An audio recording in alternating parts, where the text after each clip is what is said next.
Hello students, फिर से आए हैं हम आपके लिए प्रीवियस ईयर क्वेश्चंस लेके। आज हम पढ़ेंगे स्ट्रक्चर्स ऑफ एटम। जो अपना एटॉमिक स्ट्रक्चर है उसमें जो लास्ट 30 सालों में जो क्वेश्चंस आए हैं वो सारे क्वेश्चंस हम देखेंगे नीट में। और उनमें से कौन सा टॉपिक आपको इससे ये भी समझ में आ जाएगा कि अगर जो क्वेश्चंस बार बार आ रहे हैं, जो फॉर्मूले बार बार यूज हो रहे हैं, उनको हमें लास्ट टाइम में ज़्यादा यूज करना है। जैसे मान लो बोहर है, नील्स बोहर के रेडियस हो गया, एनर्जी हो गया, वेलोसिटी होगा, उसके फॉर्मूले हो गए। इसके अलावा हम लास्ट में देखें क्वांटम नंबर्स देखेंगे। तो ये सारी चीजें हमें ध्यान रखना है कि प्रीवियस ईयर में जो भी हमें मिला है उन सबको ध्यान में रख के ही हमें क्वेश्चंस करने हैं, और हम कैसे किसी क्वेश्चन को बहुत कम टाइम में कर सकते हैं और कैसे कोई भी क्वेश्चन क्लिक होता है, तो वो सारी चीजें हम जानेंगे। तो आइए अपन स्ट्रक्चर ऑफ एटम में देखते हैं कुछ पिछले कई सालों में जो ट्रेंड चल रहा है क्वेश्चंस का। तो 25 में भी दो क्वेश्चन आए एटॉमिक में से। तो आप ऐसा नहीं बोल सकते कि एटॉमिक स्ट्रक्चर जो है वो सर करें कि ना करें, दो क्वेश्चन बहुत होते हैं, ठीक है ना। 24 में भी वन आया था बोहर से, और वन आया था किसे, क्वांटम मैकेनिकल मॉडल, है ना। तो देख लो इसका मतलब एक तो अपना नील्स बोहर वाले जो फॉर्मूले हैं, इसके अलावा जो अपने क्वांटम नंबर्स हो रहे हैं उनमें से भी क्वेश्चंस हमने मिलता है। 23 में भी एक आया था, डिफिकल्ट आया था। 22 में भी वन आया था। 21 में एक आया था, इजी आया था, जो बोहर मॉडल के जो डेवलपमेंट है, शुरुआत वाली जो थ्योरी है उनसे रिलेटेड था, ठीक है। और 20 में जो है वो आपको नहीं मिला था, लेकिन पिछले 4-5 सालों में लगभग आपको दो क्वेश्चंस मिल रहे हैं। तो आइए कैसे क्वेश्चंस हमें मिलते हैं देखते हम। फर्स्ट क्वेश्चन आपके सामने, a particular station of All India Radio, New Delhi, broadcast on a frequency of 1368 kilohertz. The wavelength of the electromagnetic radiation emitted by the transmitters. तो आपको पहली बात तो यही पता होना चाहिए गिवन क्या है। अगर गिवन पता चल गया तो क्या निकालना है वो भी पता लग जाएगा। गिवन हमें क्या है, गिवन हमें फ्रीक्वेंसी दे रखा है, फ्रीक्वेंसी हमें दे रखा है 1368 किलो हर्ट्ज, 10⁻³ हर्ट्ज। पूछा हमें वेवलेंथ, तो आपको शायद एक पता होगा, एक फॉर्मूला आता है E इक्वल टू क्या आता है, एच न्यू। और एच न्यू को अगर हम ओपन ओपन कर दें क्या आता है, एच सी अपॉन लेमडा। इस इट मीन्स क्या हो गया यहाँ पे, न्यू फ्रीक्वेंसी क्या हो गया, सी अपॉन लेमडा। हमें वेवलेंथ निकालना है, तो वेवलेंथ क्या हो जाएगा, सी। सी जो यहाँ पे है क्या है, लाइट वेलोसिटी, लाइट वेलोसिटी, और अपॉन क्या हो जाएगा, फ्रीक्वेंसी। तो लाइट वेलोसिटी कितना होता है, 3 × 10⁸, और फ्रीक्वेंसी जो आ रहा है वो आ रहा है 1368 किलो हर्ट्ज, 10⁻³। ये 3 ऊपर आएगा, क्या आएगा माइनस में, मतलब ये आ जाएगा आपके 10⁵ 1368। अब अगर आपको यहां देखना है तो देखो कहीं पे आ रहा है सेंटीमीटर, लगभग जो नंबर आ रहा है वही है। देखो नंबर यहाँ पे भी 21.92 है, यहाँ 219 है, 219.2 है, ये मीटर है, वो भी मीटर है, बट यहाँ 0.3 है, यहाँ 0.2 है। अब देख लो इतना पास में भी है, और 2192। तो अगर हम यहाँ पे ये करते हैं तो देखो, अगर हम इसको एक फॉर्म ये भी तो अपन लिख सकते हैं क्या, इसको हम लिख सकते हैं क्या, 3000 इसको कर दिया, और 10⁵ है, उसको हम क्या कर सकते हैं, या नीचे कर लेते अपन, 3000 अपॉन 1368 इंटू 10⁻, क्या लिख सकते हैं, 2 लिख सकते हैं। अब 3000 में 1368 का डिवाइड हो जाएगा, मतलब 1300 का जस्ट डबल क्या होता है, 2600। ये 68 है तो लगभग मान लो 2700 मान लो, तो 2700, तो ये जाएगा 2 टाइम्स। अब 2 टाइम्स, अब ये जाएगा 2 × 10⁻²। मतलब लगभग ये 200 के समथिंग। अब 200 के पास में ये भी आ रहा है और ये भी आ रहा है, ये भी आ रहा है और ये भी आ रहा है। तो यहाँ बस आपका है कि आपको कितना अच्छे से डिवाइडेशन आता है, वो उस पर डिपेंड करेगा आपको, ठीक है। क्योंकि ये तो अब आपको भी कैलकुलेशन वहीं पे खुद को ही करनी पड़ेगी।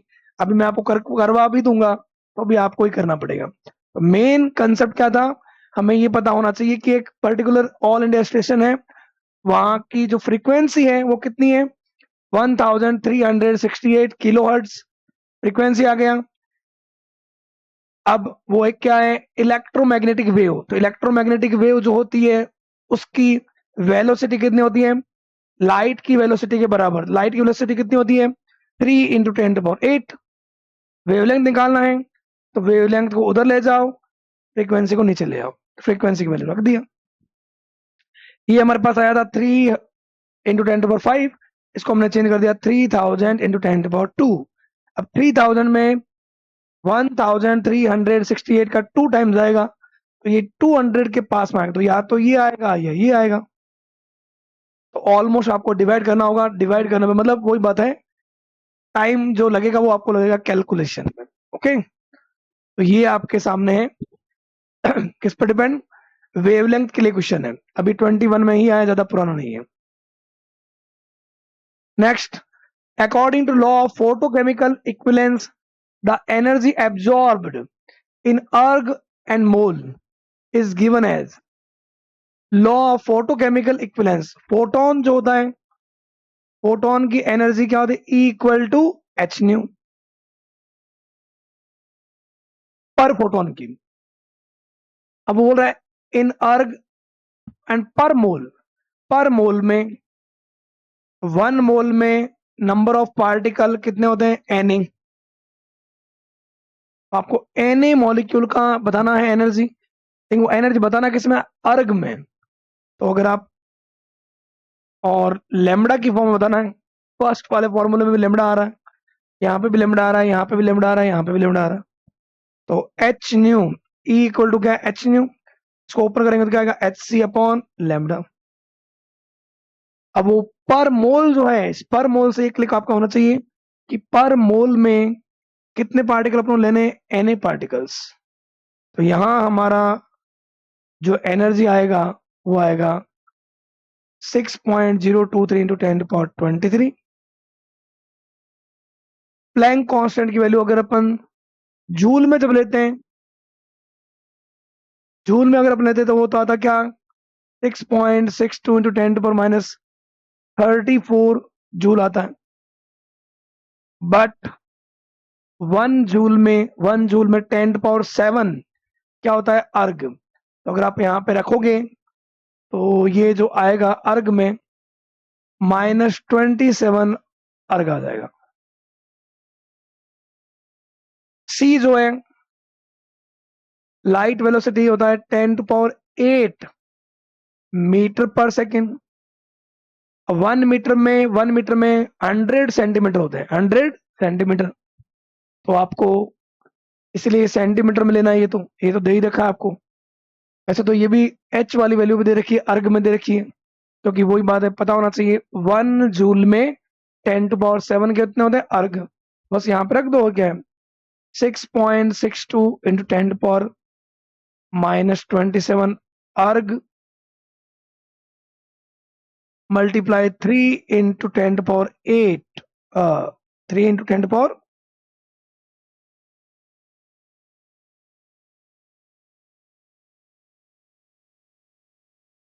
10 लास्ट में बेटा आ रहा है अर्ग इंटू क्या आ रहा है, सेंटीमीटर। उसका अर्ग आ गया, इसका सेंटीमीटर आ गया, सेंटीमीटर पर सेकेंड। अपॉन में क्या आ रहा है, लेमडा आ रहा है। तो अब आपके सामने देखो, -27 और ये आपके सामने देख लो, ये तो आ गया -27, 23 और 10, 33, 33 में से -27 गए, कितना लग गया, 6 यहाँ बच गया, 6 यहाँ बच गया, और 6 मल्टीप्लाई 6, ये लगभग इसको मल्टीप्लाई करो तो ये लगभग आ जाएगा 40 के पास में आ जाएगा, 6.62 एंड 6। और 40 इंटू 3 आता है, 40 इंटू 3 120 के पास में, तो 120 के पास में ये पड़ा 1.19। और क्या, तो यहां से हमारे पास जो आएगा, यहां से हमारे पास जो आएगा एनर्जी, वो आएगा 120 इंटू 10⁶ अपॉन लेमडा, जिसको अपन क्या बोल सकते हैं, जो इनके एग्जैक्ट वैल्यू जो आ रही है वो आ रही है 1.19 इंटू 10⁸ अपॉन लेमडा। तो ये आंसर आएगा आपके वर्क। आराम से देख लीजिए क्या था हमारे पास, फोटोकेमिकल इक्वेशन, फोटोन जो होता है, फोटोन की एनर्जी कितनी होती है, एच न्यू 1 फोटोन की। बट अगर इसने बोला है मोल के अकॉर्डिंग, तो पर मोल, 1 मोल में कितने मॉलिक्यूल्स, एन ए मॉलिक्यूल्स। तो एन ए मॉलिक्यूल्स जो है उसमें एन ए मॉलिक्यूल्स की वैल्यू कितनी हो गई, 6.02 इंटू 10⁻23। तो उनकी एनर्जी एन ए मल्टीप्लाई जो एनर्जी होता है एच न्यू को आप ओपन करोगे तो H C upon lambda. H की वैल्यू ये मैंने लिखा है अर्ग में, सी की वैल्यू सेंटीमीटर पर सेकंड में 10⁻10। तो यहाँ पे जो अपन देखेंगे तो ये आपको पास सामने 23 और ये 10, 33 में से -27 चला गया, 6 बच गया। और 6 को 6.6 से मल्टीप्लाई करो, ये लगभग आएगा 40 इंटू 3 आएगा ऑलमोस्ट 120 या 1.19। तो यहाँ से पावर 2 जो है वो इसके साथ चला जाएगा 10⁸ तो सेकंड आंसर आएगा आपका। ओके, आराम से देख सकते हो आप।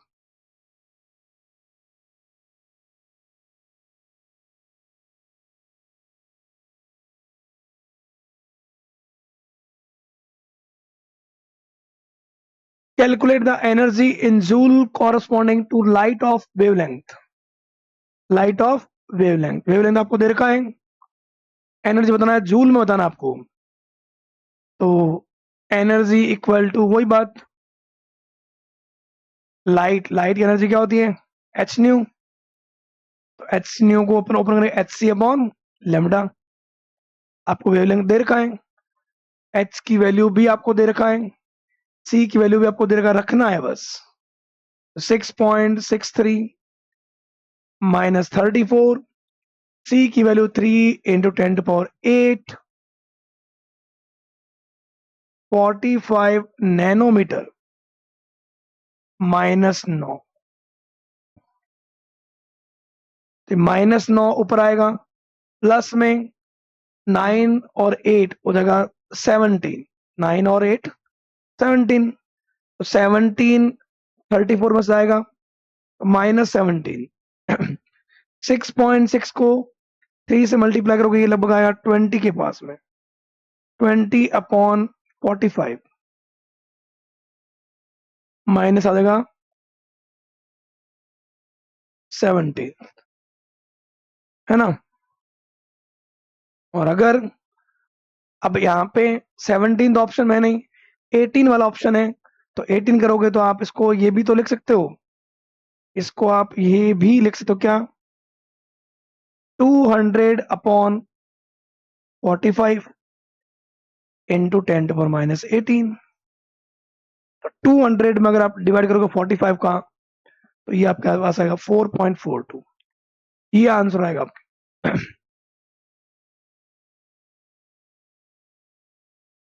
आराम से ध्यान रखो, एच की वैल्यू रखा था, सी का वैल्यू ये पड़ा 3 into 10⁸,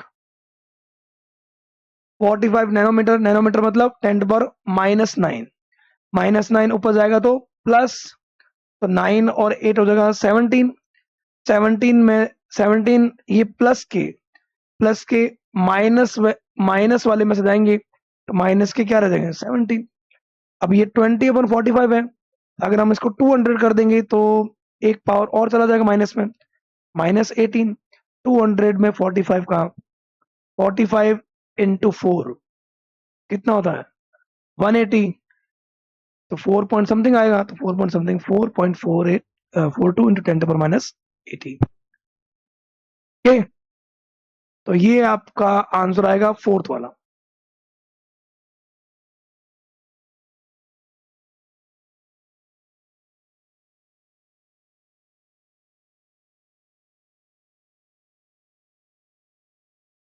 next, value of Planck constant दे रखा है आपको। स्पीड ऑफ लाइट, लाइट की स्पीड भी आपको दे रखा है।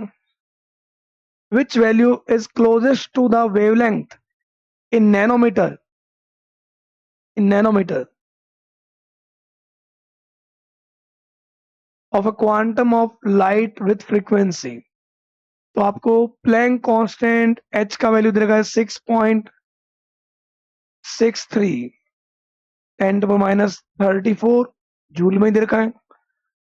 सी आपको पता ही है 3 × 10⁸ होता है, बट यहाँ पे दे रखा है 17, क्योंकि वो होता है मीटर पर सेकेंड, ये दे रखा है नैनोमीटर पर सेकेंड, है ना।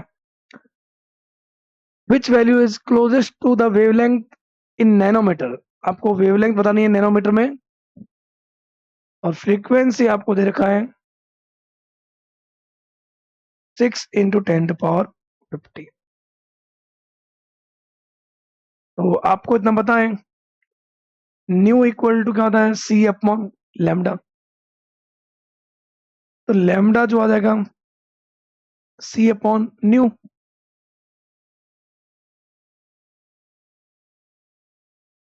थ्री इंटू 10⁻17 नैनोमीटर, तो नैनोमीटर -9,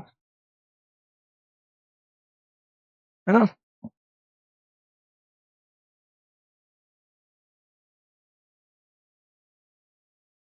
-9, या उसको नैनोमीटर को पढ़े रहने दो, और क्या।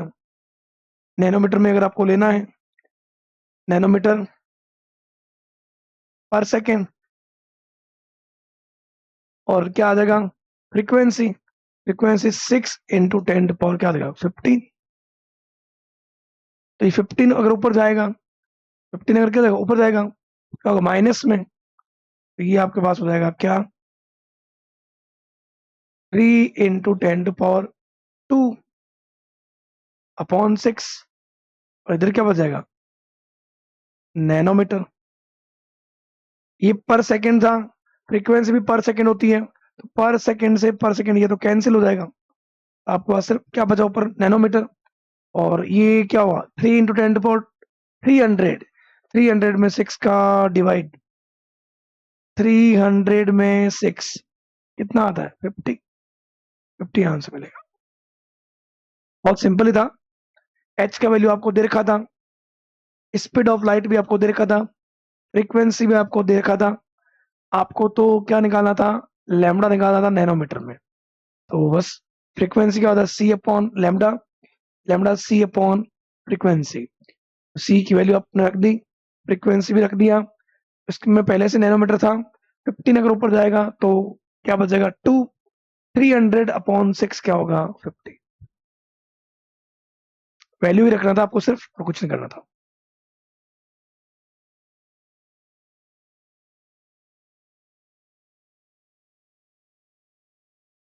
Next, the energy E1 and E2 of two radiations are 25 electron volt and 50 electron volt respectively, the relation between their wavelength। तो आपको पता है रेडिएशन, रेडिएशन मतलब फोटोन की फॉर्म में, फोटोन की फॉर्म में एनर्जी का एब्जॉर्प्शन या इमिशन होता है। तो फोटोन की एनर्जी क्या होती है एच सी अपॉन लेमडा, क्योंकि अपने को लेमडा की फॉर्म में ही बताना है। तो हम बोलते हैं ई इनवर्सली डिपेंड ऑन क्या हो गया लेमडा, मतलब मैं क्या बोल सकता हूँ E1/E2 इक्वल टू, मैं बोल सकता हूँ क्या λ2/λ1।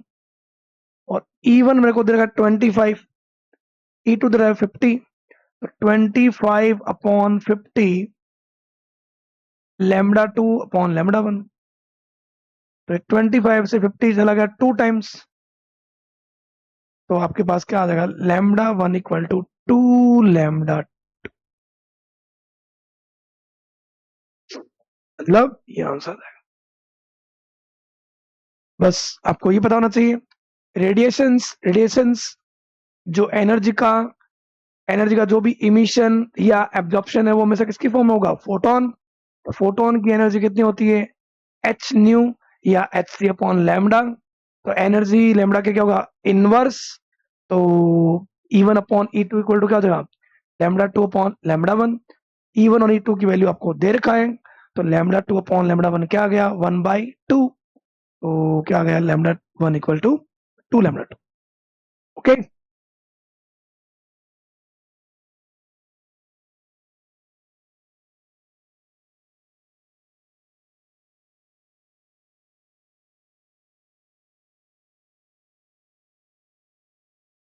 The energy absorbed by each molecule A2 of a substance, A2 जो है एक मॉलिक्यूल है, एनर्जी एब्जॉर्ब कर रहा है कितनी?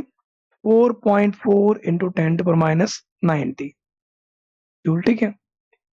बॉन्ड एनर्जी पर मॉलिक्यूल की जो बॉन्ड एनर्जी है, इसके खुद की जो बॉन्ड एनर्जी है, खुद की जो एनर्जी, जैसे मान लो कई बार अपन बोलते हैं ना कि किसी मॉलिक्यूल का खुद का वर्क फंक्शन, अब हम उस पे एनर्जी दे रहे हैं, तो अगर वर्क फंक्शन से ज्यादा एनर्जी हम डालेंगे, इंसिडेंट एनर्जी, तो अगर मान लो एनर्जी अगर वो ज्यादा होगी, तो उसमें से कुछ इलेक्ट्रॉन करेंगे इजेक्ट, मूव करेंगे मतलब उसमें क्या होगी? Kinetic energy.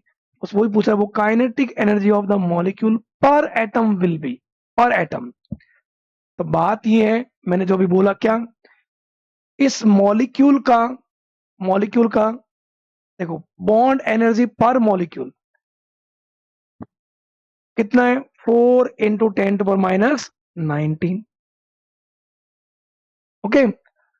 एनर्जी एब्जॉर्ब्ड, जो एनर्जी वो एब्जॉर्ब करता है, जैसे आपको पता होगा फोटो इलेक्ट्रिक इफेक्ट आता है, मेटल की सरफेस है उस पर अपन एनर्जी अप्लाई कर रहे हैं, इसका खुद का जो वर्क फंक्शन होगा, अगर ये इंसिडेंट एनर्जी जो है वर्क फंक्शन से अगर ज्यादा होगी, तभी इसमें से क्या होंगे? Electron eject. और इलेक्ट्रॉन इजेक्ट होंगे तो वो उसकी क्या होगी? वेलोसिटी होगी, मतलब उसकी क्या होगी? Kinetic energy. तो वहां पे एक फॉर्मूला था, काइनेटिक एनर्जी आता है क्या? Incident energy minus work function. वही बात मैं आपको यहां बता रहा हूं क्या, कि अब काइनेटिक एनर्जी पूछ रहा है, तो यहाँ पे इस मॉलिक्यूल की जो खुद की एनर्जी है, खुद की एनर्जी मतलब जैसे मेटल का खुद का जो वर्क फंक्शन होता है, वैसे ही इसकी जो खुद की एनर्जी है, बॉन्ड एनर्जी, वो कितनी है? 4 × 10⁻⁹।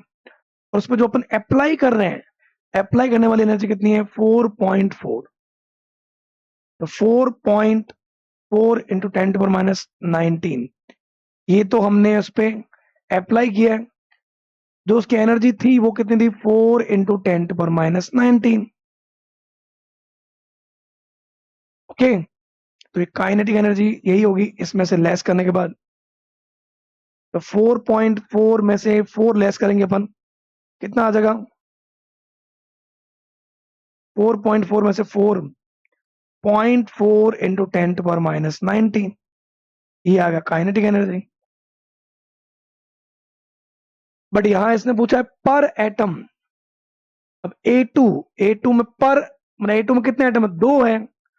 तो एक एटम का कितना हो जाएगा आपको? 0.4 × 10⁻⁹ अपॉन 2, क्या आ जाएगा? 0.2 × 10⁻⁹। ऐसा कोई ऑप्शन है क्या? 0.2 वाला कोई नहीं, 2 वाला है। 2 × 10⁻20 हो जाएगा। या तो 0.2 बोल दो, -19, या 2 × 10⁻20। आराम से देखो क्या था, A2 एक मॉलिक्यूल था जो एनर्जी एब्जॉर्ब कर रहा है इतना, और इसकी खुद की जो एनर्जी है, जो खुद का एनर्जी होता है वर्क फंक्शन, अगर वर्क फंक्शन से अगर ज्यादा होगी इंसिडेंट एनर्जी, तभी उसमें से इलेक्ट्रॉन इजेक्ट होंगे मतलब उसमें वेलोसिटी होगी, मतलब काइनेटिक एनर्जी होगी। तो वहां अपन बोलते हैं कि अप्लाई एनर्जी वर्क फंक्शन से ज्यादा होनी चाहिए। यहाँ पे मैं बोल रहा हूँ एब्जॉर्ब एनर्जी, जो इंसिडेंट एनर्जी है वो उसकी बॉन्ड एनर्जी से क्या होनी चाहिए, ज्यादा होनी चाहिए। तो ज्यादा ही है, 4.4 में से 4 गया, कितना 0.4 इंटू 10⁻19, ये उसकी क्या काइनेटिक एनर्जी। तो काइनेटिक एनर्जी है ये A2 की, इसने पर एटम बोला है तो हाफ कर दो। ओके, अब उसमें भी बस पावर का थोड़ा सा ध्यान रखना, 0.2 इंटू 10⁻19 या इसको बोल सकते 2 इंटू 10⁻20।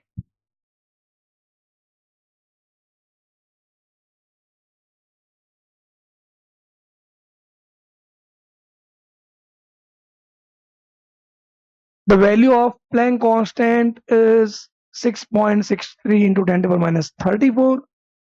Velocity of light इतना दे रखा है.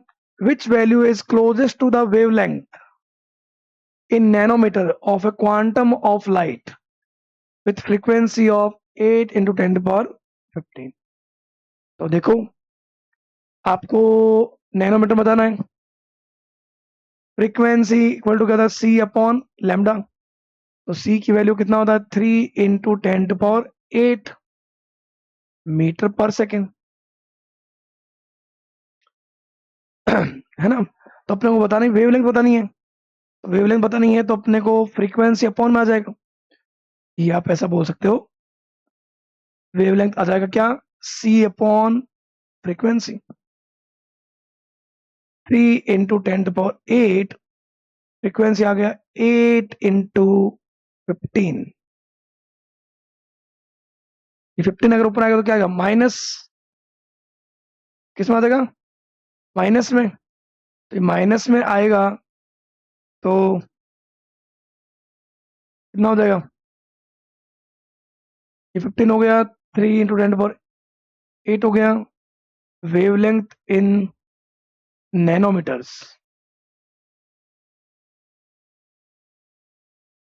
तो यहाँ आप अपन बोल सकते हैं 3 इंटू 10⁻⁻7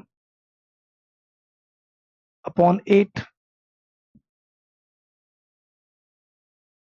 अगर हम यहाँ पे बोलते हैं क्या, किस अकॉर्डिंग, 3/8 है, हमें इसको बताना किसमें, closest to wavelength in nanometers. तो हम इसको अगर ऐसा लिखते हैं 300 इंटू 10⁻⁹ अपॉन 8। तो 300/8 जो है आपको पता है ऑलमोस्ट, 300/8 जो ऑलमोस्ट किसके पास आएगा, 40 के पास। हालांकि ये 320 होना चाहिए, 320 में अगर 8 का अगर डिवाइड करेंगे तो लगभग 40 के पास आएगा। और ये 10⁻⁹ को मैं क्या बोल सकता हूँ, इसको मैं बोलता हूँ नैनोमीटर, या तो 40 नैनोमीटर, या इसको मैं बोलता हूँ 4 इंटू 10⁻1। तो आराम से देखो, वैल्यू ऑफ प्लैंक कॉन्स्टेंट आपको पता है, लाइट का वेलोसिटी आपको पता है, वेवलेंथ हमें पूछा है नैनोमीटर में, और फ्रीक्वेंसी आपको दे रखी है कितनी, 8 टू 10⁻15। 15 अगर ऊपर जाएगा तो किसमें आएगा, माइनस में। तो -15 में से 8 गया, -7। हमें वेवलेंथ ही बतानी है, तो अगर हम इसको -9 के पास ले जाना चाह रहे हैं तो हम क्या कर सकते हैं, इसको ये भी तो लिख सकते हैं, ऊपर और नीचे 100 का मल्टीप्लाई कर दो। तो 100 का मल्टीप्लाई करोगे तो कितना आएगा, 300, और नीचे वाला 100 ऊपर आएगा तो क्या हो जाएगा, -9। 300 में 8 का डिवाइड करोगे तो लगभग आएगा 40, और -9 को बोलते आप नैनोमीटर, 40 को आप ये भी बोल सकते 4 इंटू 10⁻1। ओके, तो ये आपके सामने,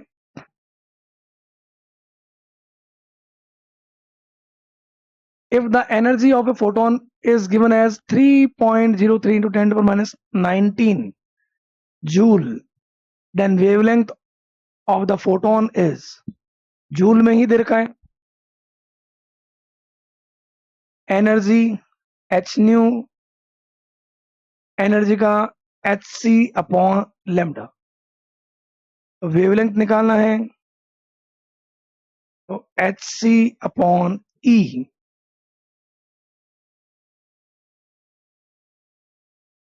6.63 into 10 to the minus 34, 3 into 10 to the power 8 और 3.03 10 to the minus 19 ये जूल है ना। तो माइनस 19 अगर ऊपर आएगा, माइनस 19 ऊपर प्लस, तो ये क्या बच सकता है, 6.63 इंटू 3 अपॉन में आ जाएगा 3.03 और 10 की पावर जो है वो आपके पास बचेगा माइनस 19 ऊपर आएगा प्लस, तो प्लस 19 8 और उसमें से कर दो माइनस 34,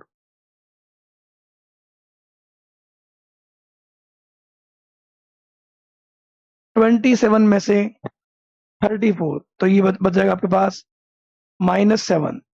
कितना बचेगा? -7।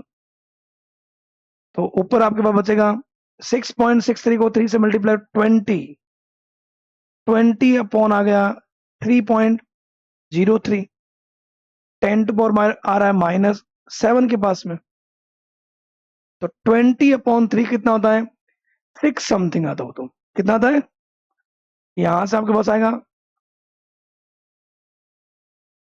जो भी आ रहा है, मान लो ये जो 6 पॉइंट मान लो 56 आ रहा है इंटू 10 टू पावर माइनस आ रहा है 7, लेकिन हमें बताना किसमें? नैनोमीटर में। किसमें?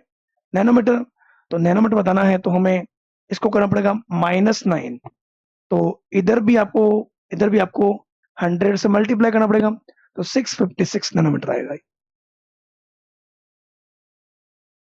नैनोमीटर में अगर कन्वर्ट करना है तो -9 आना चाहिए, तो ऊपर भी 100 का नीचे भी 100 का मल्टीप्लाई कर दो, 100 का मल्टीप्लाई करते ये हो जाएगा 656, ये 100 अगर ऊपर आएगा तो माइनस में, तो -9 10 टू पावर -9 को क्या बोलेंगे? नैनोमीटर।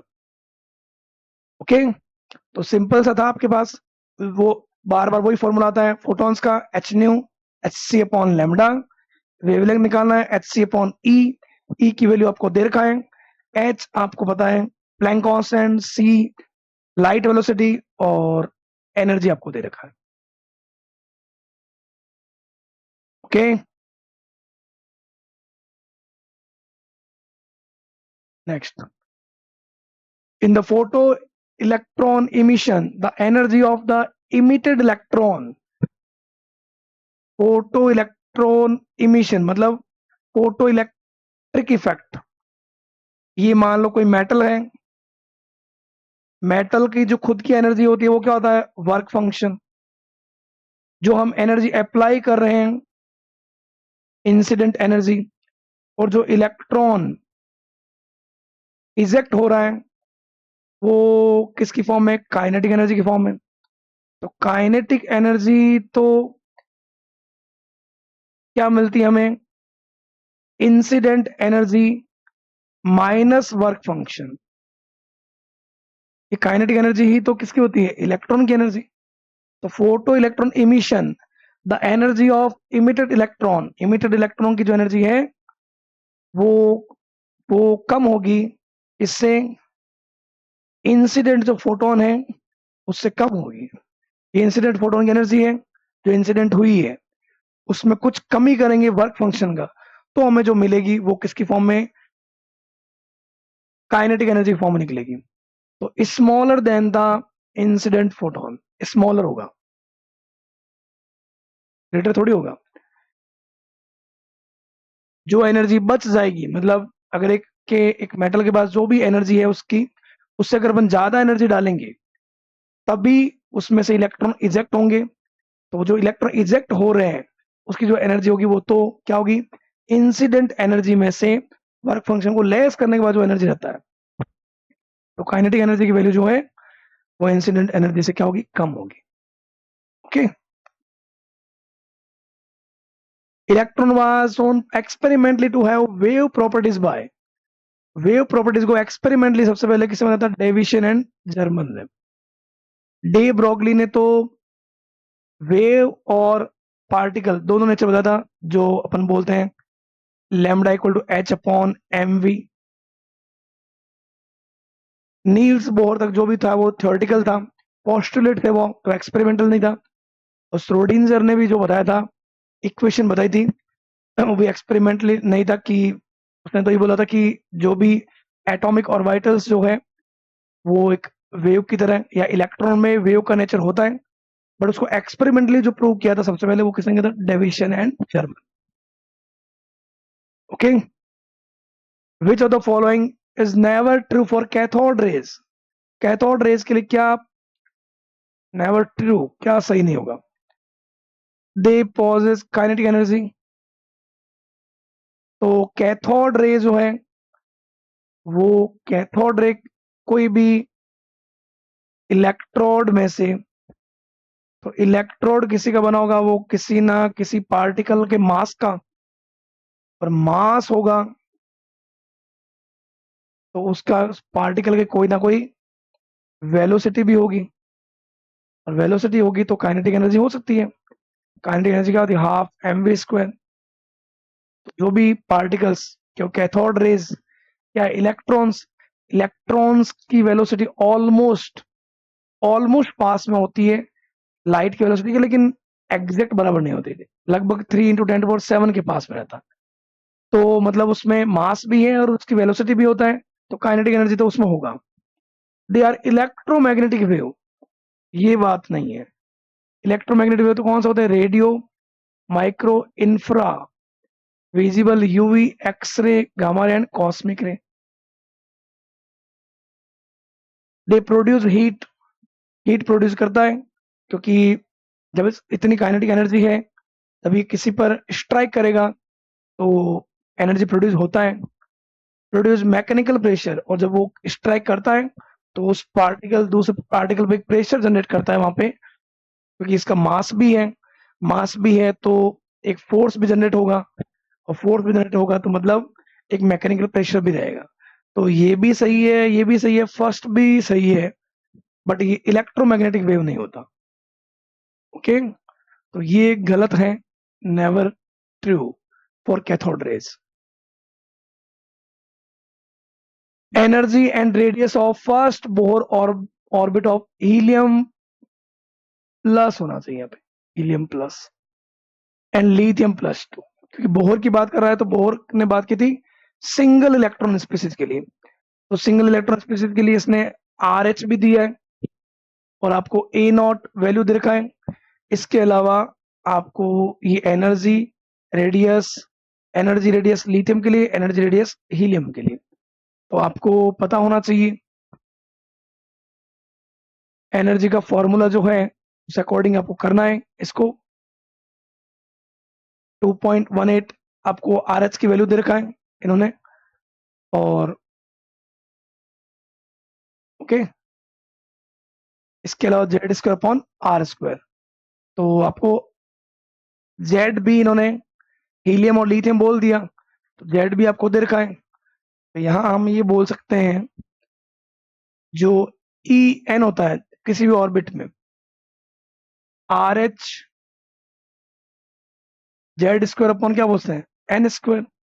तो आर एच की वैल्यू इसने बोल दी है यहाँ पे 2.18 इंटू 10⁻18, इसकी वैल्यू बोल दी है। तो अब आपको तो वैल्यू जो रखना है वो रखना है किसका?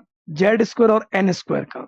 तो अगर मैं एक बार हीलियम लिथियम के लिए रख देते हैं अपन वाली, अगर अपन लिथियम के लिए अगर रखते हैं lithium plus 2.18 into 10⁻18, lithium plus 2 का जेड कितना हो जाएगा? 3, और एन कौन सा ऑर्बिट बोला है इसने? First Bohr orbit. तो 3 का स्क्वायर 9, और एन एन तो 1 का स्क्वायर ही है। तो लिथियम प्लस 2 में आप पहुंचते हो 2.18 को अगर 9 से मल्टीप्लाई करोगे आप, 9 से कितना आ जाएगा? ऑलमोस्ट आपके पास आ जाएगा 18 के पास। ऐसा कोई ऑप्शन है क्या यहाँ पे?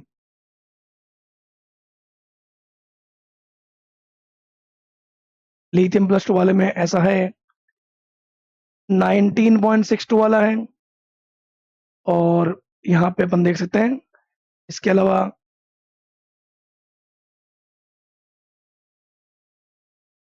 पावर में देखो, अगर लिथियम प्लस टू में यहाँ पे पावर -18, -18, -16 एंड -16। तो अगर हम देखते हैं यहाँ पे, तो 2.18 मल्टीप्लाई अगर आप करोगे 9 से, तो वो आपके पास आ जाएगा कितना, 18। और 18 इंटू 9 आपके हो जाएगा ऑलमोस्ट 162। तो 19 वाला आएगा,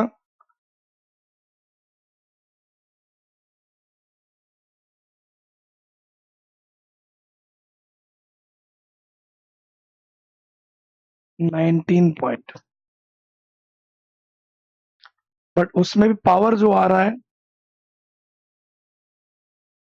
19 वाला ही आ जाएगा आपके, क्योंकि 2 से मल्टीप्लाई आप करोगे 9 से, तो पावर तो वही रहेगा। 2 से मल्टीप्लाई आप 9 से करोगे तो 19 पॉइंट ऑलमोस्ट 62, 10 पर माइनस कितना आ गया, 18।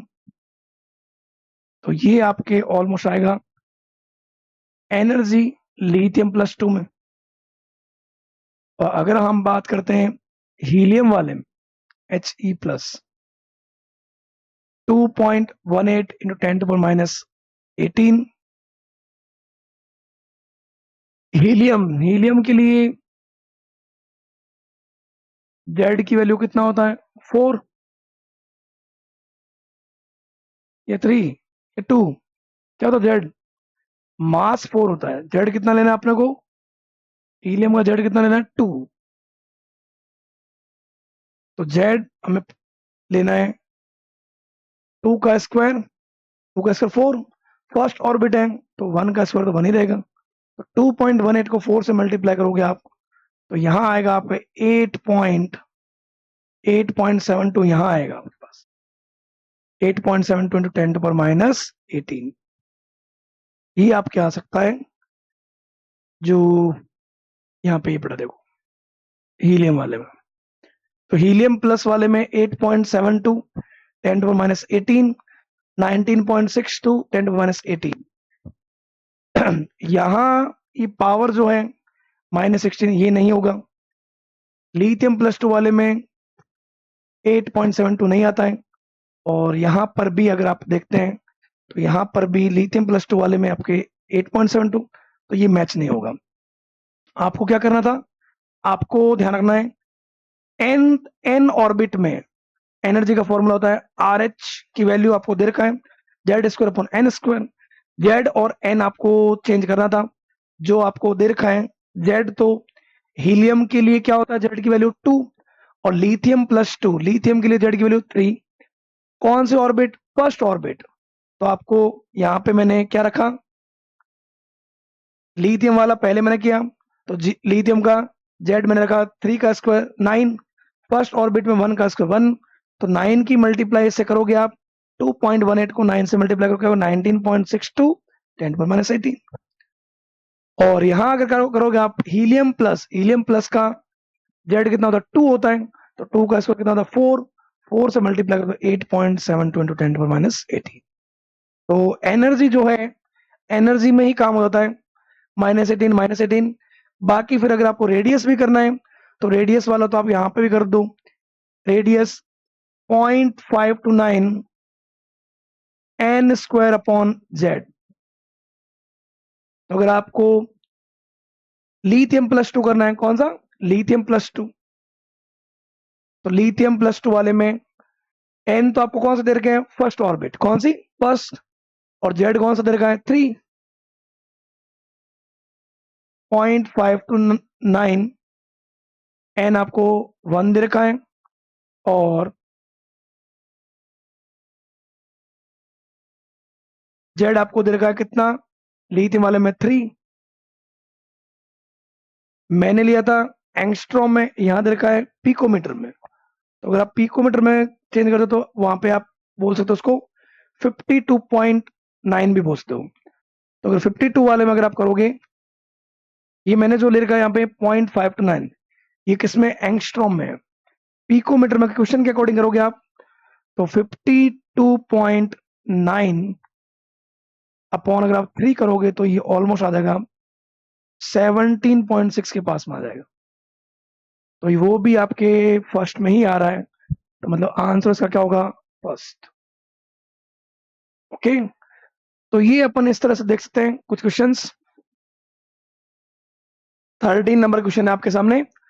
The ratio of the wavelength of the light absorbed by a hydrogen atom when it undergoes n बराबर 2 to n बराबर 3, second orbit to third orbit and fourth orbit to six orbit transition कर रहा है respectively. तो आपको ही पता होगा, अगर वेवलेंथ के अकॉर्डिंग देखना है तो एक अपने आता है रिडबर्ग वाला फॉर्मूला। क्या रहता है, ये होना ऐसा हो ही नहीं सकता, है ना। तो 1/λ R Z square 1/n1 square -1/n2 square.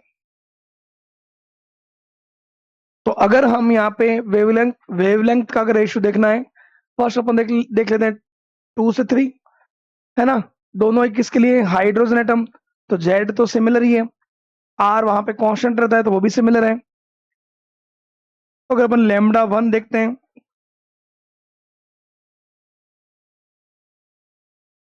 n1 की वैल्यू 2, 2 का स्क्वायर एंड 3 का स्क्वायर। तो यहां हम देखेंगे 1/λ1 इक्वल टू क्या आ जाएगा अपने पास, आर जेड स्क्वायर, 2 का स्क्वायर 4 एंड 3 का स्क्वायर 9। कॉमन क्या आ जाएगा, 36। 36 में 4 का डिवाइड करेंगे तो क्या आएगा, 9, एंड 9 का डिवाइड करेंगे तो क्या आएगा, 4।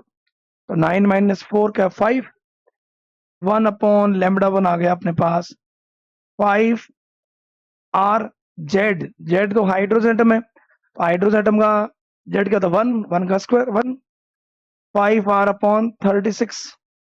ये अपन बोलते हैं λ1 इक्वल टू क्या आ जाएगा, 36/5r। ये λ1। अगर अपन λ2 निकालते हैं, आर जेड तो आपका क्या है, 1 का स्क्वायर। इस बार हमें n1 एंड n2 क्या रखना है, 4, 4 का स्क्वायर एंड 6 का स्क्वायर। यहां हम बोल सकते हैं 4 का स्क्वायर 16, 6 का स्क्वायर 36। तो अगर ये हम करेंगे तो इसका हम रख सकते हैं क्या,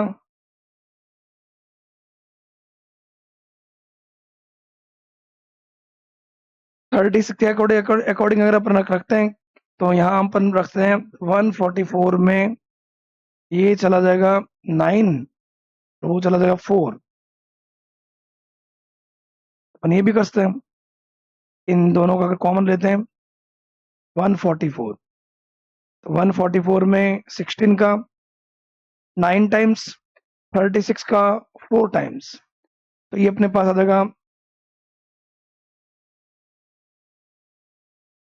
λ2 आ जाएगा यहाँ से 9 - 4 क्या आ जाएगा अपने पास, 5। तो ये आ जाएगा अपने पास 1/λ2 आ जाएगा 5r/144। और ये क्या आया था, λ1 आया था 36/5r, λ2 आ जाएगा 144। तो यहां से अगर हम करते हैं λ1/λ2 रेशो निकालेंगे अगर अपन, तो रेशो क्या आ जाएगा, रेशो आ जाएगा अपने पास 36/5r, और ये आ जाएगा अपने पास 144/5r। 5R से 5R कैंसिल, 36 में 144, कितना 4 टाइम्स 1/4। आराम से करना है क्या, जो रेडबर्ग कांस्टेंट वाले में अपने पास जो फॉर्मूला आता है, या ऐसा बोलते हैं कोई भी इलेक्ट्रॉन ट्रांजिशन करता है तो उस समय जो लेमडा का फॉर्मूला आता है are Z square 1/n1² minus 1/n2²। तो n1 n2 आपको दे रखा है पहले 2 and 3, तो आपके पास लेमडा बनाया 36/5R। फिर सेकंड टाइम दे रखा है 4 to 6, 4 का स्क्वायर 6 का स्क्वायर, तो लेमडा 2 अपने पास आया, क्या है लेमडा 2 क्या आ जाएगा 144/5R। ये अपने पास जो आया ये आया 1/λ2, तो उल्टा करोगे तो 144/5R। तो ये मैंने जब रखा तो आ गया 1/4। 25 में आ रखा अभी 2025 में, तो ज़्यादा पुराना क्वेश्चन भी नहीं है। इससे हमें ये ध्यान रखना है कि क्वेश्चंस जो आ रहे हैं वो कौन से फॉर्मूले से आ रहे हैं, उस अकॉर्डिंग हमें फोकस करना है। क्योंकि अब लगभग ऐसे मान लो दिसंबर के बाद लास्ट टाइम में मानो, तो लास्ट टाइम में हमें प्रीवियस ईयर जो क्वेश्चंस होते हैं, तो प्रीवियस ईयर क्वेश्चंस पे ज़्यादा फोकस रखना है, क्योंकि नए क्वेश्चंस नहीं बनते, उनमें डाटा चेंज होते हैं। मैक्सिमम जो चीज़ें आती है वो आपको फॉर्मूले हो गए या पैटर्न सेम ही मिलेगा, बस उसमें डाटा आपको चेंज मिलेगा।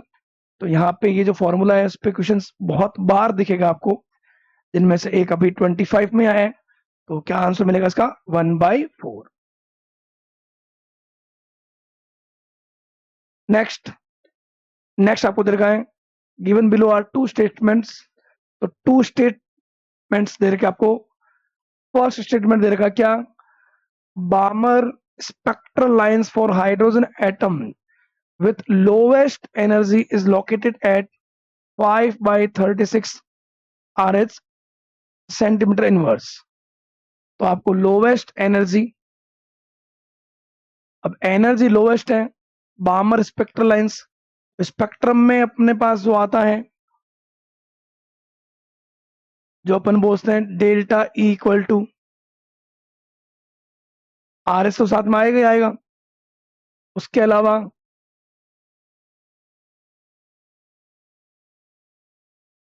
ये जो अपने पास आता है 1/n1² माइनस 1/n2²। तो यहां जब भी हमें आप यहाँ पे ये दे सकते हो क्या, डेल्टा ई लगभग एन के क्या है इनवर्स है, या ऐसा भी अपन बोल सकते हैं। अगर आप बोहर में वैल्यू देखोगे तो फर्स्ट ऑर्बिट में आएगा -13.6, लेकिन अपन जैसे एन बढ़ाएंगे, जैसे एन मैंने कर दिया इनफाइनाइट, तो इनफाइनाइट में एनर्जी क्या हो जाएगा 0। तो नेगेटिव से 0 मतलब एनर्जी क्या हो रही है इंक्रीज हो रहा है, नेगेटिव से 0 की तरफ जा रहा है, मतलब एन अगर हम बढ़ा रहे हैं तो एनर्जी क्या इंक्रीज हो रहा है। तो अगर हम यहाँ पे ये देखेंगे क्या, Balmer spectral lines for hydrogen atom with lowest energy is located at 5/36। तो लोवेस्ट एनर्जी आपको देखना है कहां पे, ये जो आता है फर्स्ट लाइन में, किसमें फर्स्ट लाइन। जब भी अपन देखते हैं इसमें स्पेक्ट्रम के अकॉर्डिंग, तो वहां पे अगर अपन एनर्जी के अकॉर्डिंग देखेंगे कि अगर लोवेस्ट जो मिलेगी वो मिलेगी फर्स्ट लाइन में, और हाईएस्ट मिलेगी कहां पे इनफाइनाइट पे। तो यहाँ अगर अपन यहाँ पे वैल्यू रखते हैं तो अपने को वैल्यू क्या मिलेगा डेल्टा ई। अब उसमें भी देखो इसने बोला है बामर सीरीज, बामर में आपको n1 तो हमेशा क्या मिलेगा 2, विजिबल विजिबल लाइन जहां मिलती है अपने को, तो n1 तो 2 होगा। अब उसकी फर्स्ट लाइन जो होगी n2 जो होगा वो उसका क्या हो जाएगा 3 हो जाएगा। तो अगर ये आप रखोगे तो आर एच 2 का स्क्वायर एंड 3 का स्क्वायर, तो अगर ये आप रखोगे 2 का स्क्वायर 4, 3 का स्क्वायर 9, 4 और 9 का हमें क्या मिलेगा 36। 36 में 4 का आ जाएगा 9, और 36 में 9 का आ जाएगा 4 टाइम्स। तो ये अपने पास 9 माइनस 4 क्या आ जाएगा 5, 5/36, और साथ में क्या पड़ा है आर एच। तो ये स्टेटमेंट सही है, मतलब ये आपको यही बोलना चाह रहा है कि बामर जो सीरीज है, जो विजिबल रहता है, जहां पे हाइड्रोजन एटम के लिए हाइड्रोजन एटम का जो स्पेक्ट्रम मिलता है, उसमें lowest energy is located at 5/36 RH। वहां पे जो एनर्जी का चेंज बोल सकते हो, तो वो रहता है फर्स्ट लाइन में, बामर की फर्स्ट लाइन। तो बामर की फर्स्ट लाइन मतलब 2 से 3, या बोलते हैं 3 से अगर 2 में आ रहा है, तो N1 क्या लेना है अपने को, 2 लेना है, N2 क्या लेना है अपने को, 3 लेना है। अगर वो वहां पे ये बोल देता हाईएस्ट बोल देता, तो वहां पे फिर हमें वहां भेजना पड़ता उसको इनफाइनाइट पे। फिर नेक्स्ट ये बोल रहे हैं, when the temperature of black body increases, maxima of the curve shift to shorter wavelength. तो ब्लैक बॉडी वाला जो कंसेप्ट है, जिसमें विंड डिस्प्लेसमेंट लॉ लगता है, वहां आपको जानना है क्या, वेवलेंथ जो होता है, वेवलेंथ और टेम्परेचर का मल्टीप्लाई क्या रहता है, कांस्टेंट। मतलब आप बोल सकते वेवलेंथ जो है वो टेम्परेचर क्या क्या रहता है, इनवर्स। तो अगर आप टेम्परेचर इंक्रीज करोगे तो वेवलेंथ क्या हो जाएगी, शॉर्ट मतलब कम हो जाएगी। तो ये स्टेटमेंट भी आपका क्या है, सही है। Both statement are correct. तो फर्स्ट ऑप्शन बोल रहा है, statement first true, second false, नहीं सेकंड भी सही है, फर्स्ट फॉल्स, सेकंड ट्रू, ये भी गलत है। बोथ स्टेटमेंट आर ट्रू, तो ये ट्रू जो है दोनों सही होंगे, मतलब आंसर जो है वो कौन सा होगा, सी। ओके, तो ये आपको ध्यान रखना है। बामर स्पेक्ट्रल लाइंस जो है, उसमें जो लोवेस्ट एनर्जी जो है लोकेटेड कहाँ रहेगी, 5/36 पे। The energy of an electron in the ground state for helium plus ion is -x joule, then that for an electron in n equal to 2, आपको सेकेंड ऑर्बिट दे रखा है बेरिलियम +3 के लिए, और एनर्जी बोला है। तो आपको पता है नील्स बोहर ने जो आपको एनर्जी का फॉर्मूला दिया था उसका यूज करना है, -13.6 Z² इलेक्ट्रॉन वोल्ट पर एटम। यहाँ पे इन्होंने एक बार हीलियम प्लस लिया है, एक बार बेरिलियम +3 लिया है। तो हीलियम वाले में n रखा है 1, और z आपको पता है हीलियम का कितना होता है 2, उस वैल्यू को बोला उसने x। और जब हमने बेरिलियम +3 किया है, तो बेरिलियम का z कितना होता है 4 होता है, और n वहां पे 2 रखा है। तो आप रेशो कर सकते हो एक तरह से, E1/E2। अभी 13.6 वैल्यू तो क्या कांस्टेंट, क्या आ जाएगा, Z1² N1² Z2² N2², ऐसा कुछ आप कर सकते हो। तो आपको E1 फर्स्ट जो है हीलियम प्लस का तो वैल्यू दे रखा है -x। E2 आपको निकालना है, किसके लिए, बेरिलियम +3 के लिए। Z1, तो हीलियम प्लस का Z कितना है 2, 2 का स्क्वायर 4, ऑर्बिट कौन से, फर्स्ट 1 का स्क्वायर 1, N2, तो सेकंड वाले में n हमें कितना दे रखा है 2 दे रखा है, 2 का स्क्वायर 4, और अपॉन में क्या गया Z2, तो Z बेरिलियम का कितना होता है 4, 4 का स्क्वायर 16, तो 4 इंटू 4 ये भी आ गया 16, और ये 4 का स्क्वायर ये भी 16, 16 से 16 कैंसिल, 1 रह गया, मतलब E2 किसके इक्वल आएगा, -x के। आंसर क्या होगा, बस। तो एनर्जी का रेशियो था जो हमारे पास नील्स बोर का जो फॉर्मूला है उस अकॉर्डिंग ही अपने को करना था। ये 24 में यहाँ रखा, देख लो बहुत पुराना नहीं है। तो आपको इससे ये अंदाजा लगना चाहिए कि मतलब जो क्वेश्चंस आ रहे हैं वो या तो बोहर के जो फॉर्मूले हैं, रेडियस, वेलोसिटी, एनर्जी, और या फिर जो आ रहे हैं क्वांटम नंबर से भी अपने को क्वेश्चंस मिलेंगे आगे।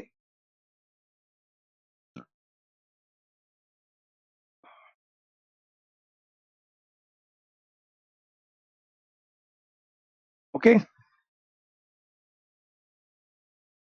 Next, if radius of second Bohr orbit of the helium plus ion is 105.8 picometer, picometer में देखा है, what is the radius of third Bohr orbit of lithium +2? Bohr orbit का रेडियस का फॉर्मूला क्या रहता है? अगर मैं पिकोमीटर में बात करता हूं तो रहता है 52.9 n स्क्वायर अपॉन जेड, इसमें पिकोमीटर में। एंगस्ट्रॉम में रहता है तो 0.529 रहता है, और नैनोमीटर रहता है तो वो 0.0529 रहता है। तो ये रहा है। अब इन्होंने क्या किया है, रेडियस सेकंड बोहर ऑर्बिट जो है उसमें तो रखा 105 हीलियम प्लस, और लिथियम +2 की थर्ड बोहर ऑर्बिट। तो हीलियम प्लस वाले में तो निकाल रखा कितना, 105, 105.8, दो रेशियो लेने मतलब अपने को। R2 हमें निकालना है 52.9, 52.9, ये तो कांस्टेंट है तो ये तो कैंसिल हो जाएगा। फिर क्या होगा, n1 square upon z1 square, और अपॉन में क्या हो जाएगा, n2 स्क्वायर z2 स्क्वायर। ये हमें गिवन है किसके लिए, हीलियम प्लस के लिए। इसका 52.9 ये अपने को मिलता है कांस्टेंट वैल्यू। n हमें अब इसका देगा, हीलियम वाला जो है उसका सेकंड बोहर ऑर्बिट रखना है, और हीलियम का z आपको पता है कितना 2 होता है। फिर हमें निकालना किसके लिए, लिथियम +2 के लिए। तो अपन देखते हैं 105.8 R2, ये तो यहाँ पे क्या हो जाएगा, कैंसिल आउट। अपने पास क्या बचेगा, n1 जो हीलियम प्लस है, हीलियम प्लस का n1 देगा वो सेकंड बोहर ऑर्बिट 2 का स्क्वायर अपॉन z1। तो हीलियम का z कितना होता है, 2 ही होता है ना। फिर n2, n2 किसके लिए, लिथियम +2 का कौन सी, थर्ड बोहर ऑर्बिट, थर्ड 3 का स्क्वायर, और लिथियम +2 का z जो होता है वो कितना होता है, 3। तो आपके पास क्या मिला, 2 का स्क्वायर होता है 4, 3 का स्क्वायर होता है 9, मतलब ये अपने पास मिला 105.8 R2। ऊपर मिला हमें 4 × 3, नीचे मिला 2 9, ये 2 टाइम्स, ये 3 टाइम्स, 2/3। 2 से 105 को अगर अपन मैं डिवाइड करूं 105 को, तो 2 से 105 लगभग रह जाएगा 52 के पास में। 52 को 3 से मल्टीप्लाई करूंगा तो लगभग आ जाएगा आपके 150 के पास में, मतलब ये आएगा R2 = 105.8 3/2। तो ये यहां से आएगा 52,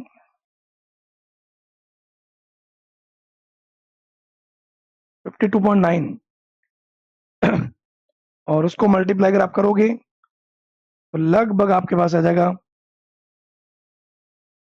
तो ये अगर पिकोमीटर में बोलते हो, पिकोमीटर में तो लगभग ये रहेगा आपके पास आंसर 158। आराम से देखिए, ये फॉर्मूला यूज करना था अपने को, रेडियस वाला। रेडियस में n और z जो रेशो करेंगे तो जो कांस्टेंट वाला तो कैंसिल हो जाएगा। चेंज क्या कर रहा है, नंबर ऑफ ऑर्बिट और z। फर्स्ट वाले में हीलियम प्लस का ऑर्बिट नंबर 2 है, तो ये 2 का स्क्वायर अपॉन z, हीलियम का 2 है। फिर अपॉन में कौन है, लिथियम, तो लिथियम का n2, n2 मतलब लिथियम का कौन सा ऑर्बिट देगा, थर्ड ऑर्बिट, 3 का स्क्वायर 9, और ऊपर आएगा z, तो z हमने क्या लिया, 3। 2 का स्क्वायर 4, 4 × 3, और 3 का स्क्वायर 9, ये 9। 3 से 9 3 टाइम्स, 2 से 4 2 टाइम्स, तो ये अपने पास आ गया 2/3। 3 उधर मल्टीप्लाई होगा 3/2, ये अपने पास आ जाएगा 158.7 पिकोमीटर। आराम से देख सकते हो और मैच कर सकते हो।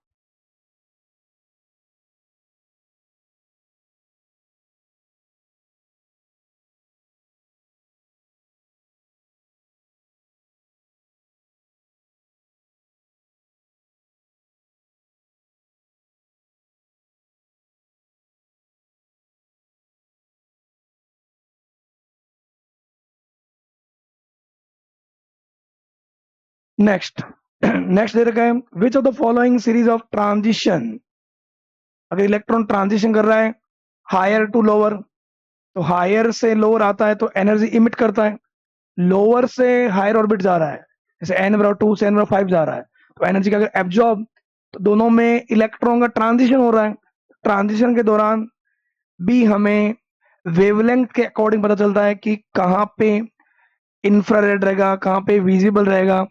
तो यही पूछा गया है विच of the following stage of transition in the spectrum of hydrogen atom falls in visible region. तो विजिबल रीजन कौन सीरीज में होता है, बामर सीरीज में।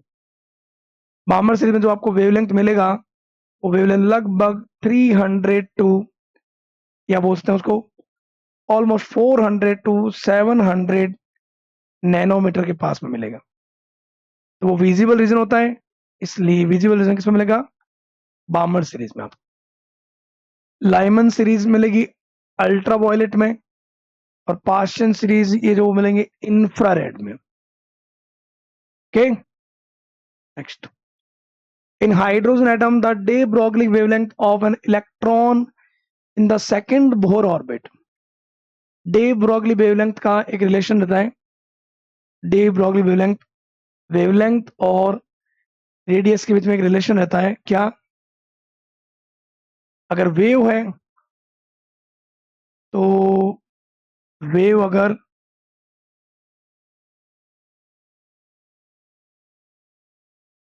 2πr इक्वल टू क्या मिलता है, एन लैम्डा। ये जो रहता है इस अकॉर्डिंग अपने को पता चलेगा, क्योंकि इसमें रिलेशन पूछा है रेडियस के साथ किसका, वेवलेंथ का। अब यहाँ पे जो ये आर है ये बोहर रेडियस, तो 2 पाई इक्वल टू आर की वैल्यू आपको पता ही है, पिकोमीटर में अगर आप लेते हो 52.9 N square upon Z, Z तो हाइड्रोजन एटम है तो 1 ही हो जाएगा, इधर भी क्या है एन, तो एन से एन कैंसिल,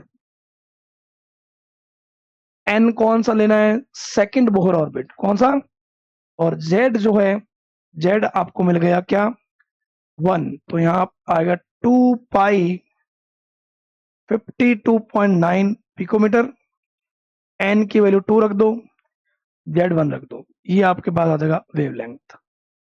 तो 2 मल्टीप्लाई टू 4 पाई, 4 पाई मल्टीप्लाई 52.9 पिकोमीटर। अब ये आप देख सकते हो 50 इंटू 4 होता है 200, 200 के बाद वाला या तो फिर ये है या ये है।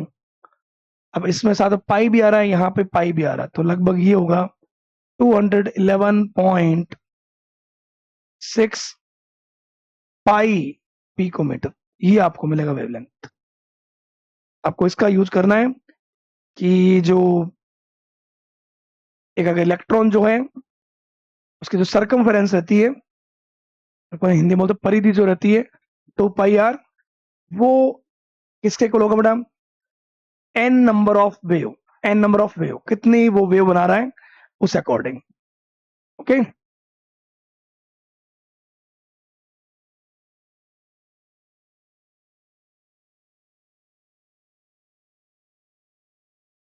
नेक्स्ट, बेस्ड ऑन इक्वेशन, ये जो इक्वेशन रहता है बोहर का एनर्जी का वैल्यू जूल में 2.18 भी लिखा होता है जनरली, नेगेटिव नेगेटिव साइन यहाँ पे किसको शो करता है, अट्रैक्शन को इलेक्ट्रॉन और न्यूक्लियस के बीच जो बॉन्ड अट्रैक्शन है उसको शो करता है।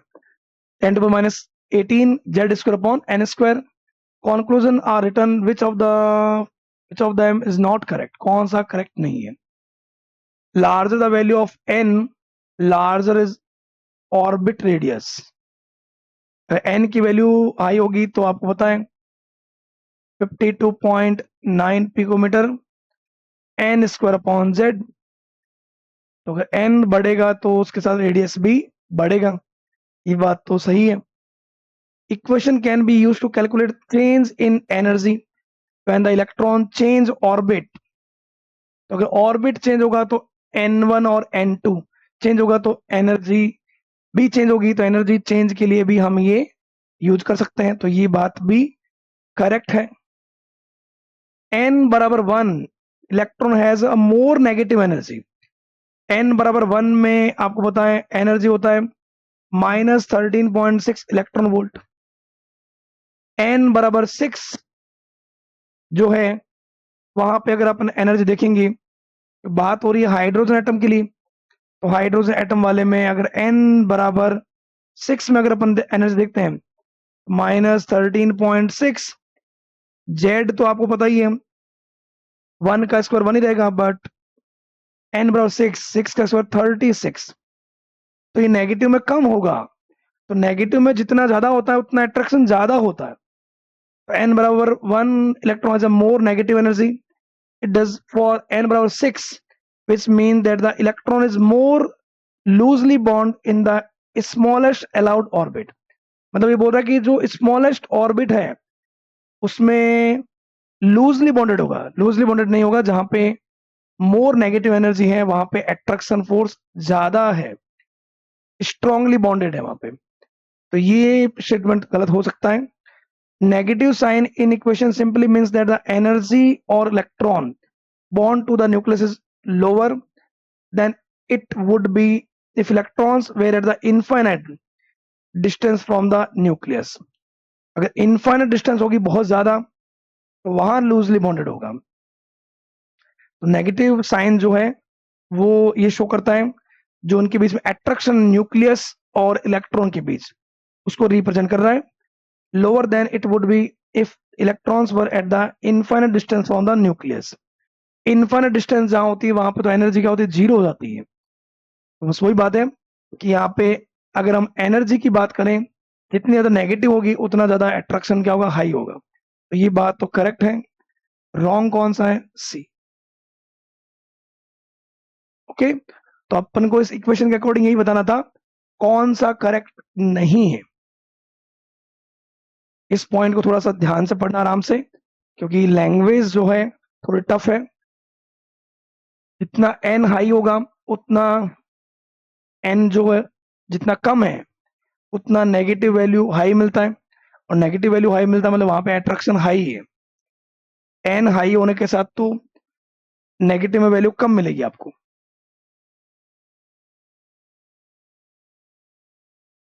Next, according to the Bohr theory which of the following transition in the hydrogen atom will give rise to the least energetic photons. तो जो भी एनर्जी में चेंज होता है, अगर कोई भी इलेक्ट्रॉन हायर ऑर्बिट से लोअर ऑर्बिट आएगा या लोअर से हायर जाएगा, लोअर से हायर, तो एनर्जी का हायर से अगर लोअर आता है तो एनर्जी इमिट करेगा, और लोअर से भी अगर हायर जा रहा है तो एनर्जी एब्जॉर्ब करेगा।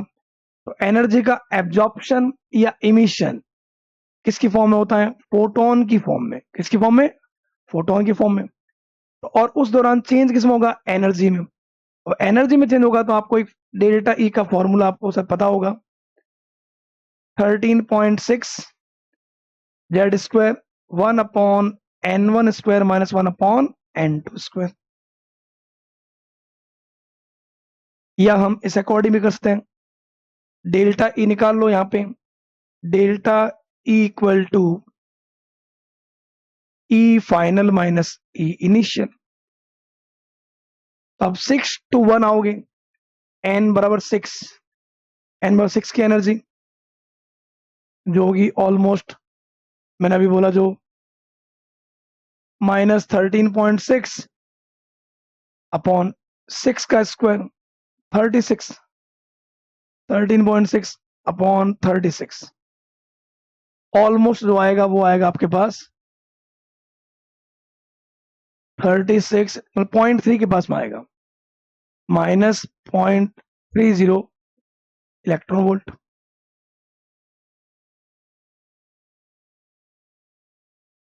पॉइंट 3 में भी आगे रहेगा। फाइनल इनिशियल जो है वो किसमें,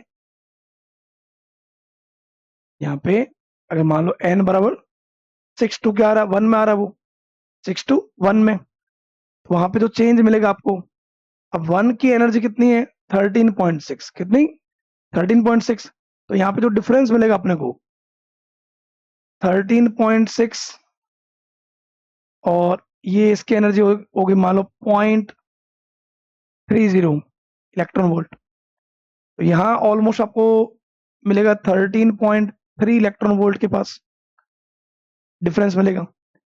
सेकंड में एन बराबर 5 एंड 4, 5 और 4 में जो डिफरेंस है को ऐसा पूछते हो, एनर्जी 6 ऑर्बिट में, एनर्जी 1 ऑर्बिट। तो जो डिफरेंस आप देखोगे तो 6 का जो आएगा वो आपको मिलेगा कितना 0.30 इलेक्ट्रॉन वोल्ट, और 1 का जो आपको मिलेगा वो मिलेगा -13.6।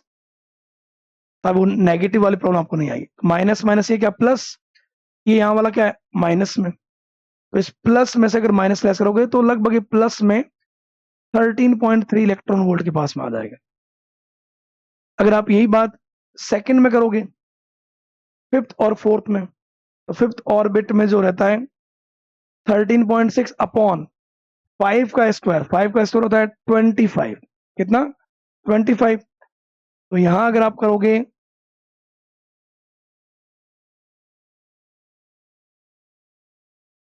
मतलब -13.6 अपॉन 5 का स्क्वायर माइनस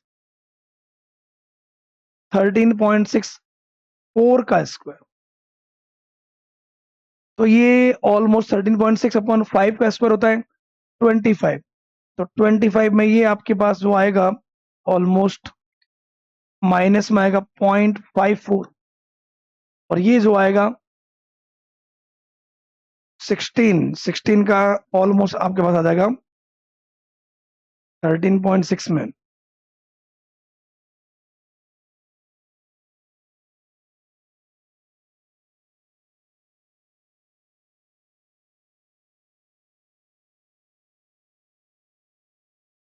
ये आपको लगभग मिलेगा 16, और 16 का ये आएगा 0.85 के पास,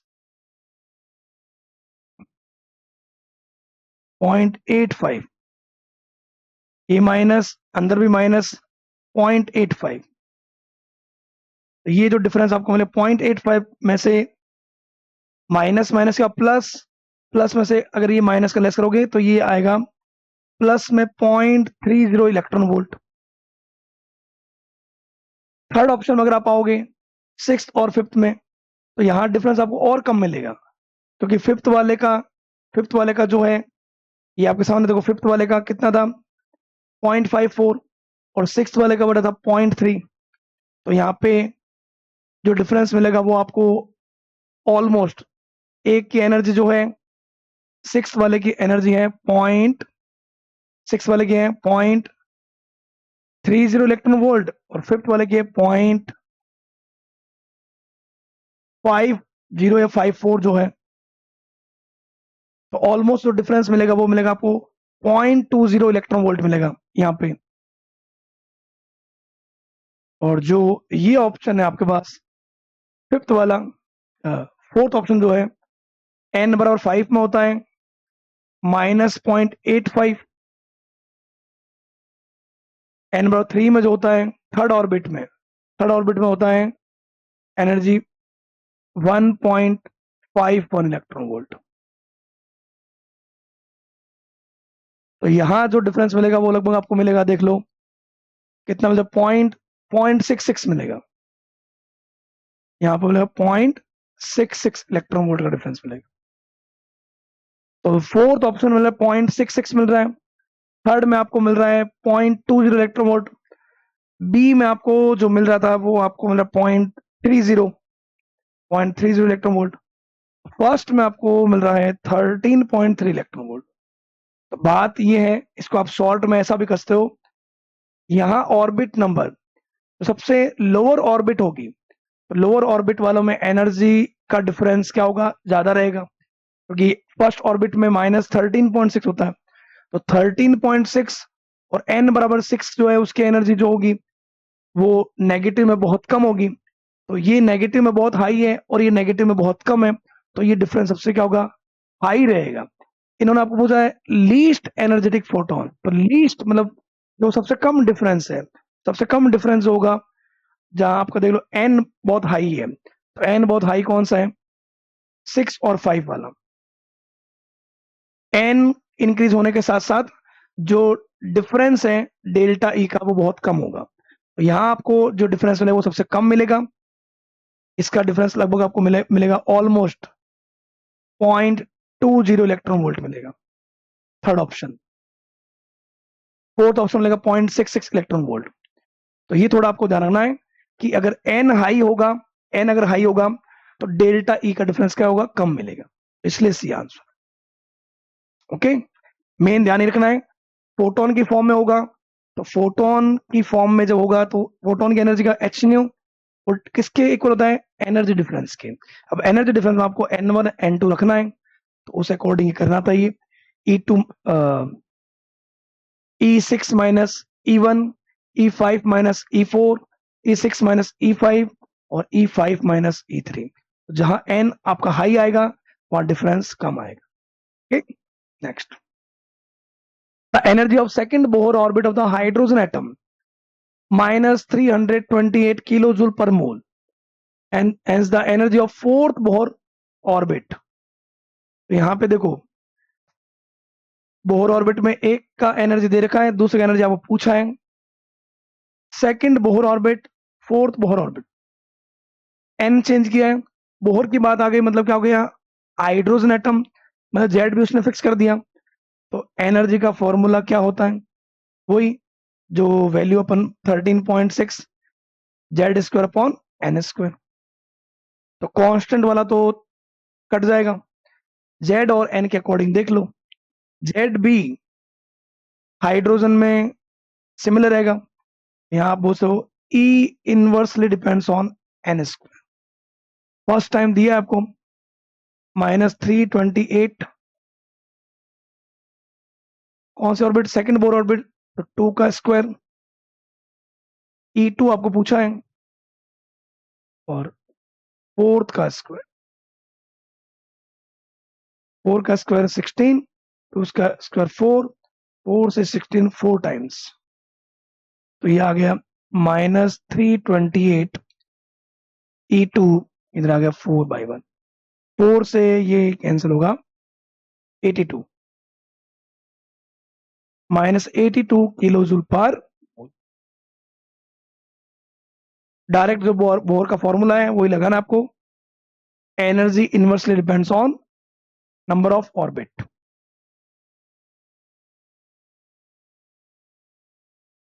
E1 N1 square, E2 N2 square, तो N1 दे रखा था 2, N2 दे रखा था 4।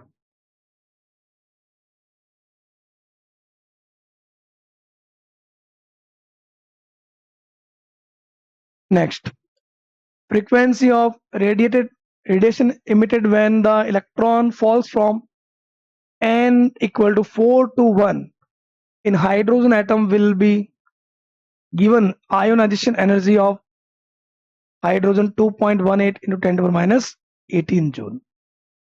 तो आपको ये दे रखा है, ई का वैल्यू जो होता है ये आर एच के इक्वल हो जाएगा, आर एच, और अपन Z square 1 upon N1 square minus 1 upon N2 square. तो आयनेशन एनर्जी की वैल्यू अपने दे रखी है 2.18 इंटू 10 माइनस 18, 4 to 1 आ रहा है, 4 to 1 आ रहा है, तो आपको बताना क्या है, फ्रीक्वेंसी बताना। तो यहां से,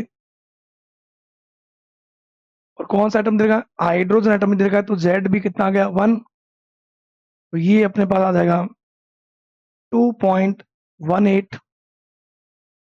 10 माइनस 18,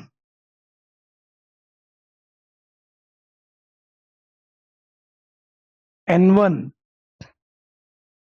1 का स्क्वायर 1, 4 का स्क्वायर 16। तो ये जब सॉल्व होगा तो यहां से हमें क्या मिल जाएगा, एनर्जी। एनर्जी में क्या मिलेगा, और एनर्जी इक्वल टू आपको पता है एच न्यू, वो मिलेगा अपने पास 2.18 इंटू 10⁻⁻18, ये होगा 16 माइनस 1, मतलब 15/16। और जेड अपने 1 था क्योंकि हाइड्रोजन है। फ्रीक्वेंसी निकालना है, तो फ्रीक्वेंसी निकालना तो इस प्लैंक कांस्टेंट का डिवाइड कर दो, 2.18 10⁻⁻18 15/16 6.62 या 63 माइनस 34। 34 ऊपर जाएगा, 34 ऊपर जाएगा तो क्या आ जाएगा, प्लस में, प्लस में हो जाएगा 16, और इधर ये अपने पास बच जाएगा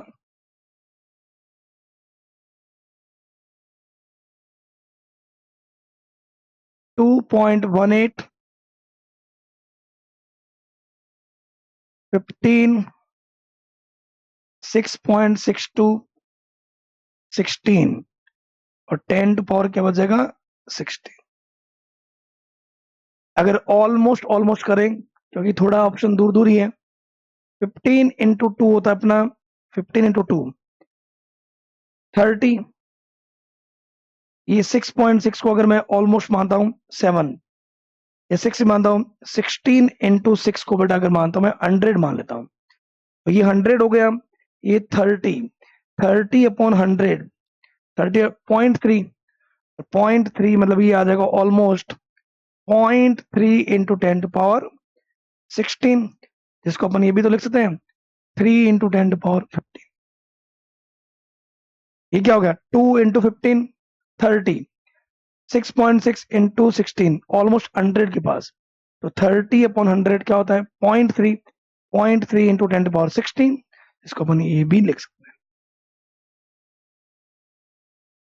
ओके, तो N1 N2 अपने को दे रखा था, फ्रीक्वेंसी निकालना था, तो फ्रीक्वेंसी हम एच को इधर ले आए, प्लैंक कांस्टेंट को, फ्रीक्वेंसी आ गया।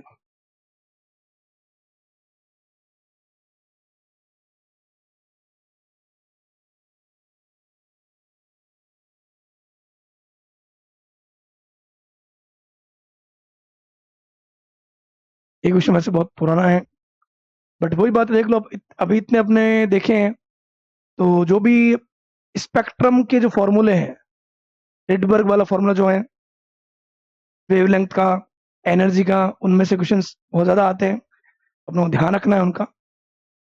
इन hydrogen atom energy of first excited state, first excited state का मतलब होता है n = 2, एनर्जी मतलब ये हो गया टोटल एनर्जी, ये आपको दे रखा है -3.4 इलेक्ट्रॉन वोल्ट।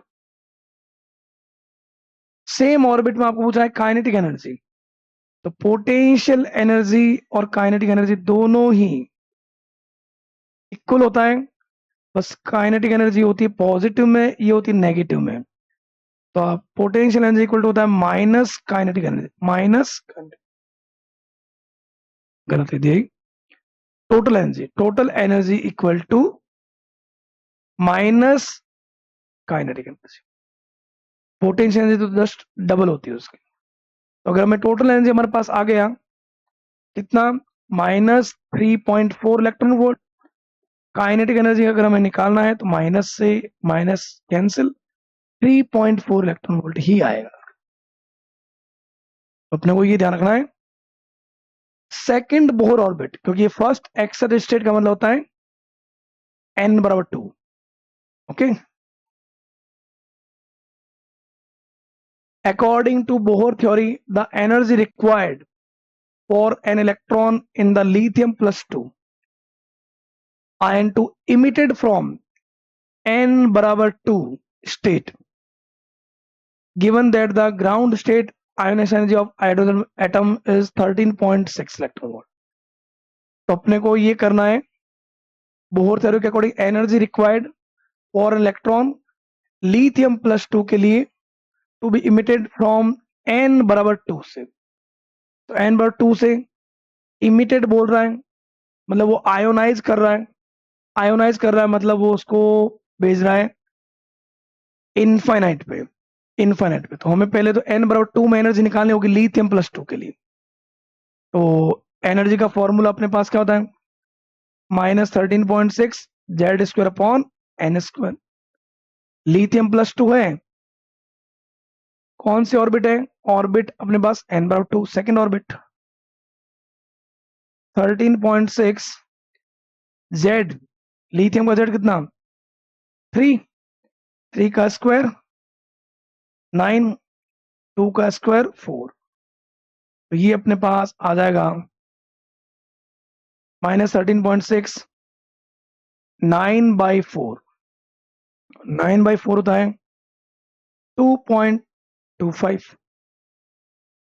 इसको अगर हम मल्टीप्लाई करेंगे तो ये आएगा -13.6 इलेक्ट्रॉन वोल्ट।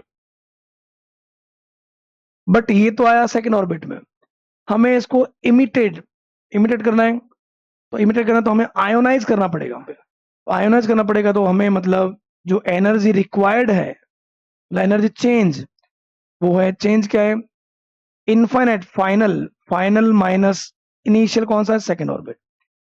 तो इनफाइनाइट में एनर्जी क्या होती है, 0। सेकेंड ऑर्बिट में कितनी है, -13.6 इलेक्ट्रॉन वोल्ट। माइनस माइनस क्या होगा, प्लस 13.6 इलेक्ट्रॉन वोल्ट। ये हमें क्या होगी, रिक्वायर्ड एनर्जी। ओके,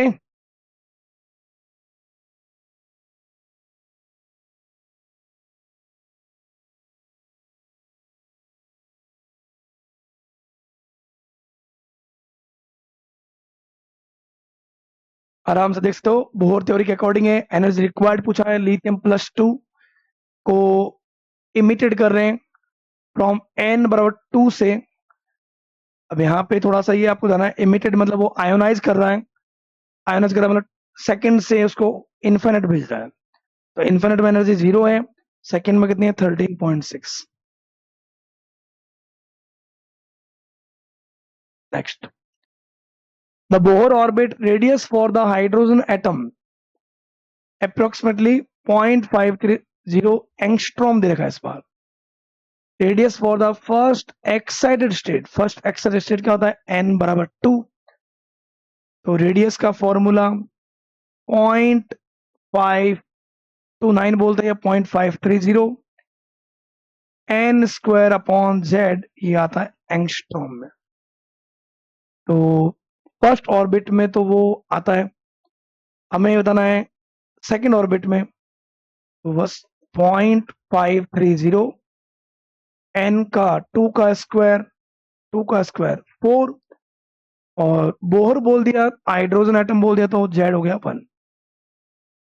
0.530 × 4 कितना आ जाएगा, 2.1 एंगस्ट्रॉम। ओके, तो ये कुछ क्वेश्चंस हैं, कुछ क्वेश्चंस अपन ने देखे, कुछ क्वेश्चंस और देखेंगे इसका। तो जुड़े रहिए आर्म्स एकेडमी के साथ। इसके लिए एटॉमिक स्ट्रक्चर जो है, अभी हमने जो क्वेश्चंस देखे हैं वो बोहर थ्योरी से मैक्सिमम रिलेटेड थे। नेक्स्ट हम जो लाएंगे उसमें कुछ क्वांटम नंबर्स भी है, तो वो उसका सेकंड पार्ट होगा। तो जुड़े रहिए आर्म्स एकेडमी के साथ, और डाउट्स पूछने के लिए आप आस्क एनी डाउट जो लिंक रहती है उसमें देखते रहिए। और भी कुछ इन्फॉर्मेशन चाहिए तो आप टेलीग्राम चैनल से जुड़िए, जिसमें आपको जो भी इन्फॉर्मेशन चाहिए होगी वो आपको मिलेगी। Thank you so much.